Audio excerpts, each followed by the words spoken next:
qaranka baarlamaanka federaalka ee Soomaaliya iyo dawladda Soomaaliya oo madaxweynuhu ugu horeeyo wuxuu dhacayaa 15 May 2027 waqtiga waa dhamaaday baarlamaankan meesha fadhiyo waqtiga waa ka dhamaaday afartii sano la isdoorin jira hal isdoor fardalkan dastuur uu leeyahay dastuurka lagu dhaqmo Soomaaliya heshiisa dawladda heshiis ah marka hadaan siyaasadna iskool u soo dhigan aadan soo practice gareynin oo aadan wax badan ka akhrinin oo aadan ka shaqeynin dee waa dhacaysa marka aqligaas oo kale la imaanaysa leedahay adduunka dhan baan heshiis la noqonay lama noqon karto adduunka heshiis individuals wada qaylinayo shakhsiyaad mid walba xagga taagan yahay ba uu leeyahay siyaasad kuma wada yeelan karno mana noo hagaagayso waxaan ku wada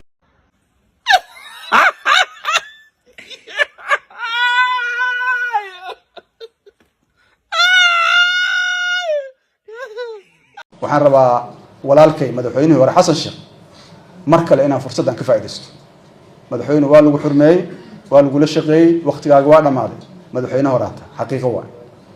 wixii lagu doortay 4 sano ahayn doorashada markii aad galeysay 4 sano ku gashay 5 sano kuma gelin marka meesha hadda aad joogto dalka uga dari xalay 9 saaxiibinimo ciidamada albaabada dadka qaarkiis u garaacayay oo inay guryaha kala baxaan oo soo xirxiraan goor ma dad 9 saaxiibinimo albaabada inta loo garaaco guryahooda laga soo bixiyo la xirxiro goor ma dalkan goor may ku soo noqonaysaa awada 9 saac waa lagu soo galaa guriga hadda dagaashin waa lagu la dagaalaa qaanuunku waa kula dagaalaa sarkaalan ahay siyaasiyan ahay madaxan ahay kanaan ahay malihid yaan xaaba la idinka dhigane ujeedadiisu waxay tahay anigu aan xaaba idinka dhigto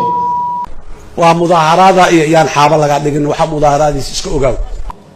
yaan xaaba la idinka dhigane ujeedadiisu waxay tahay anigu aan xaaba idinka dhigto ee ha ilaashanina xuquuqdiina idinkaa xabsiyada ka buuxa idinkaa baagamuuddo ah idinkaa jidadku idinka xiran yihiin idinkaa hooyadiin la barakaciyey idinkaa mushaar la-aana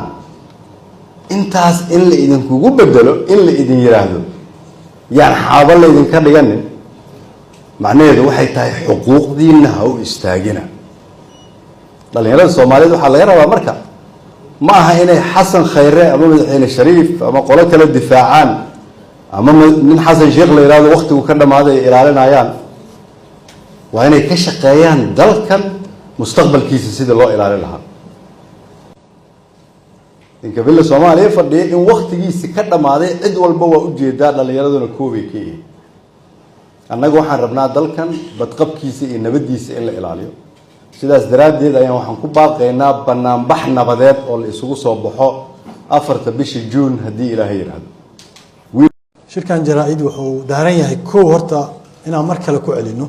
xasan sheekh maxamuud waa madaxweyne hore 5 habeen oo fila Soomaaliya ku bariyana ijaarka soo iska bixin oo degan yahay sharci la'aan ku degan yahay asoo markii hore dadkii Soomaaliyeed barakiciyay ee danyarta ahaa iyo haddana gurigii ay lahaayeen oo fila Soomaaliya xoog uga degan yahay ee sharci la'aan taasina ina cadeyn horta waa rabnay oo dadka Soomaaliyeed ogaadaan fila Soomaaliya ummadda Soomaaliyeed iska leh waxa lagu deganaa karaa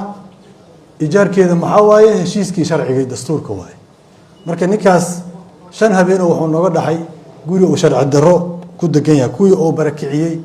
iyo guriyo xoog uu ku qabsaday qayb ka tahay labo waxaan rabaa inaan cadeyno mudaaharaadiyadii sida nabadda ah aan anaga ku cabiraynay oo asaga hortaagnaa inay sii socon doonaan oo 4 Juun hadduu Ilaahay yiraahdo ciida kadib mudaaharaadkii la qaban doono isku soo bixii nabadeed waa la socotiinkii aan 10 May qabanay jidii qoray oo ka dhigay markiina la dhaxgalay oo stadium Konis la isugu tagay liirina wuu diiday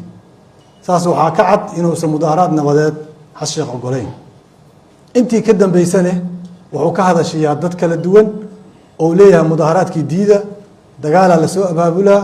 mudaaharaadka xamar uma rabno mudaaharaad ma rabno mudaaharaad soo midku asaga ka qayb gali jiray Soomaa oo annaga iyo asaga iyo Sheekh Shariif iyo Khayri ragga meeshan taaga Cabdikariin iyo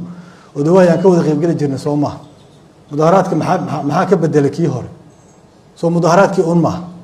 dadkaas markaa meelaha ka hadlaayo dhan iyo habeenkii dhoweyd marka uu luujina ka hadlayay yah oo dadka handadayo lahaa lama mudaharaadi karo iyo dhalinyarada uu lahaa mudaharaadinina isaga unbuu ahaa ninkii dhihi jiray dhalinyarada soo mudaharaada marka taasna waxaan rabnaa inaan ku celino mudaharaadkii waa sidiisii waa 4 bisha dadka xamar degan ee degmooyinka kala duwan degan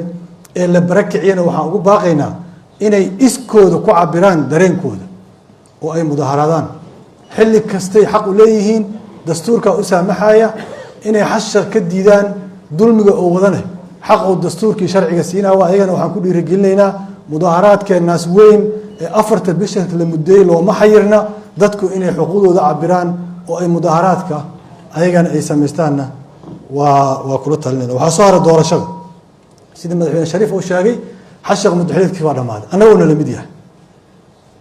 saas daraaddeed go-aan uu ka gaari kara doorasho ma jirto ama mid federaal ama mid dowlad goboleedyada harsan